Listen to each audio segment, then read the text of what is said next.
Meraldina was a small village where time seemed to walk slowly, hand in hand with the sun. Every morning, the roosters would sing a chorus, telling everyone it was time to wake up. Smoke would start to curl from the chimneys of the small, colorful houses that lined the only dirt road. The smell of fresh coffee and warm cornbread filled the air, mixing with the sweet scent of the guava trees in the backyards.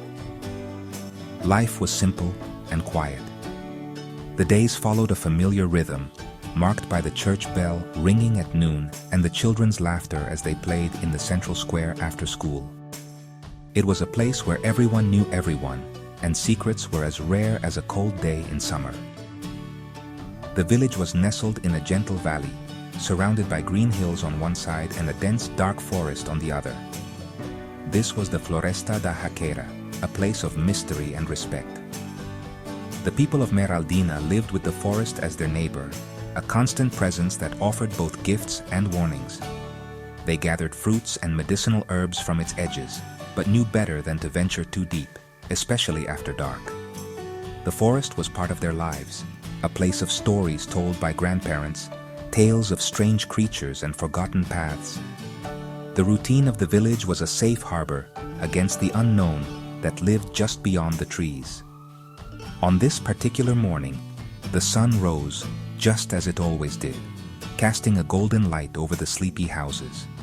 The air was warm and slightly humid, promising another hot day ahead. Dona Elvira was already sweeping her porch, humming a soft tune. Seu Huka was leading his cows to the pasture, their bells clinking gently in the quiet morning. The children were getting ready for school, their voices a cheerful murmur that floated through open windows. Everything was in its proper place, following the unwritten rules of Meraldina's peaceful existence. No one could have guessed that this ordinary day was about to become the beginning of a strange and worrying mystery.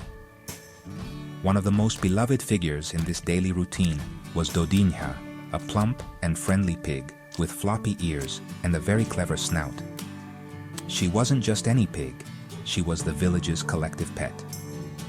Dodinha didn't live in a pen like other farm animals. She roamed freely, making her rounds through the village every day. She would stop by one house for a juicy mango, then visit another for a scratch behind the ears. The children adored her, and even the grumpiest old folks couldn't help but smile when Dodinha greeted them with a happy oink. She was a symbol of Meraldina's gentle spirit, a shared joy that connected everyone. Demir was a boy who noticed things. While other kids were busy running and shouting, Demir's eyes were always scanning, observing the world around him with a quiet intensity.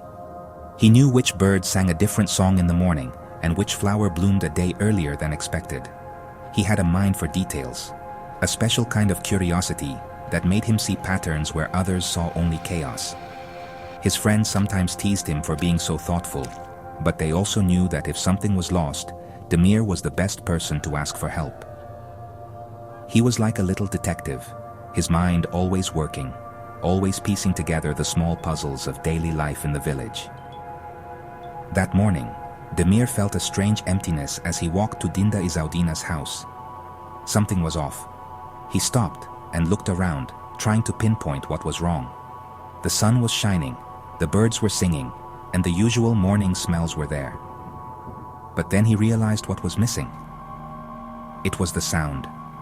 The happy, snorting, grunting sound that always announced Dodinha's presence.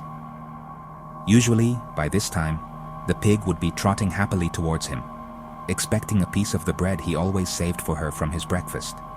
But the path was empty. There was only silence where Dodinha's joyful noises should have been. He continued to Dinda Isaudina's house, his steps now slower and more deliberate. He checked all of Dodinha's favorite spots along the way. He looked behind the big mango tree in the square, where she loved to take her morning nap in the shade. He peeked into Dona Carmela's garden, where she often went to sneak a fallen tomato. There was no sign of her, not a single hoof print in the soft dirt where she usually played.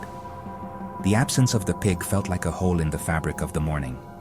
It was a silence that was louder than any noise, a stillness that felt deeply unsettling to a boy who paid such close attention to the world. Demir's heart began to beat a little faster. This wasn't right. Dodinha had a routine as predictable as the sun. She never missed her morning tour of the village. She was more than just an animal. She was a friend, a part of everyone's family. The feeling of unease grew stronger in his chest. He knew, with a certainty that chilled him despite the warm sun, that something had happened to Dodinha. Her disappearance wasn't just a small change in the day. It was a mystery, and he felt a pull, a responsibility to find out what had happened to their dear, gentle friend. The quiet morning in Meraldina had just lost its peace. Demir finally reached the small blue house at the end of the road. This was the home of Dinda Isaudina, his godmother and Dodinha's official owner. Dinda Isaudina was a woman with a heart as big as her kitchen, always full of the smells of cinnamon and herbs. She was the village's storyteller, the keeper of old remedies and ancient tales. Her wrinkled face was a map of smiles and worries, and her eyes held the wisdom of many years. Dodinha was her most precious companion, her little girl, as she called her. The bond between the old woman and the pig was a special sight, a friendship built on gentle words and shared quiet moments on the porch. When Demir entered the kitchen, he found Dinda Isaudina sitting at the wooden table, her hands resting limply in her lap. She was staring out the window, her expression clouded with a deep sadness. The usual morning bustle of her kitchen was gone. There were no pots simmering on the stove, no dough rising on the counter. The room was quiet, filled only with the heavy weight of her worry. She hadn't even noticed Demir come in, so lost was she in her thoughts. She had already called for Dodinha, her voice echoing in the empty yard, but only the wind had answered her call. The pig's food bowl sat untouched by the door. "Dinda, is everything okay?" Demir asked softly, his voice barely a whisper. Dinda Isaudina turned her head slowly, her eyes filling with tears when she saw him. "Oh, my dear boy," she said, her voice trembling slightly. "It's Dodinha. She's gone. She didn't come for her breakfast this morning. She never misses her breakfast." She stood up and walked to the door, looking out at the empty yard as if hoping the pig would magically appear. "I've looked everywhere. I've called and called her name. It's like she just vanished into thin air. Something is not right, Demir. I feel it in my bones. My little girl is in trouble." Demir put a comforting hand on his godmother's arm. He could feel her trembling. He looked past her, towards the edge of the yard, where the property met the dark line of the Floresta da Jaqueira. The forest seemed darker today, more menacing. Dinda Isaudina followed his gaze, and a shiver ran through her. "The forest," she whispered, her voice filled with an old fear. "People say things have been stirring in there again. Strange sounds at night. They talk about the Mapinguari, the protector of the woods, being angry." Her words hung in the air, mixing the real worry for a lost pet with the chilling touch of local legend. Demir knew he couldn't solve this mystery alone. He needed his friends. He first went to find Anna, who lived just a few houses down. Anna was practical and brave, the kind of girl who was never afraid of getting her hands dirty. She was strong and decisive, always the leader in their games. When Demir explained the situation, Anna's face grew serious. She listened carefully, her brow furrowed in concentration. She wasn't one for fairy tales or legends, but she understood loyalty. Dodinha was their friend, and a friend was in trouble. "Gone?" she repeated, crossing her arms. "Pigs don't just disappear. Someone must have taken her, or she wandered off.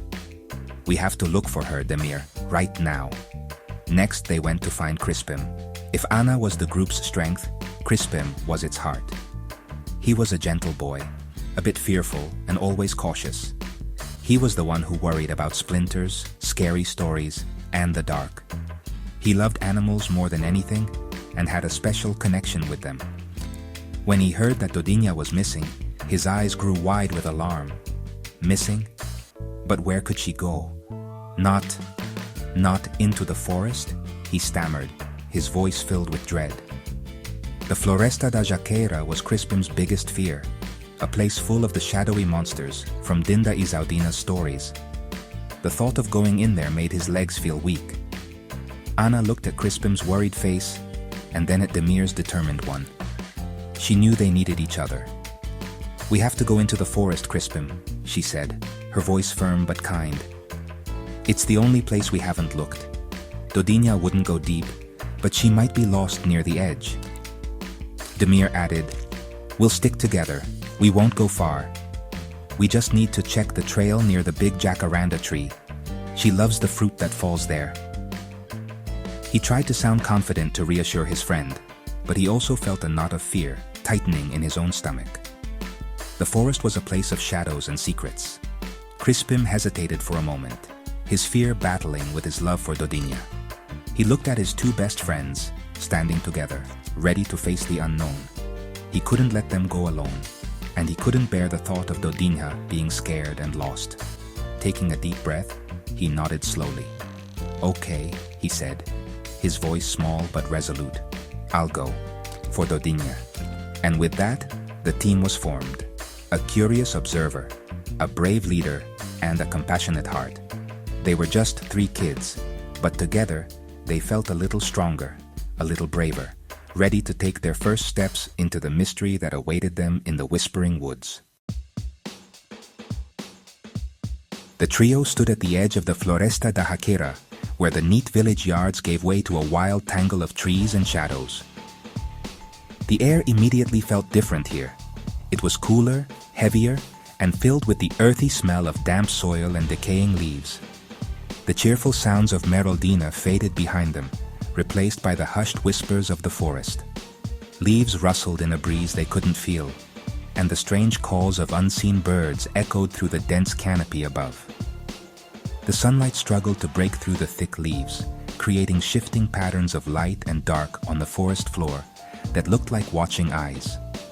It felt like they were crossing a threshold into another world, one that operated by its own ancient rules. Dinda Isadina's stories echoed in their minds.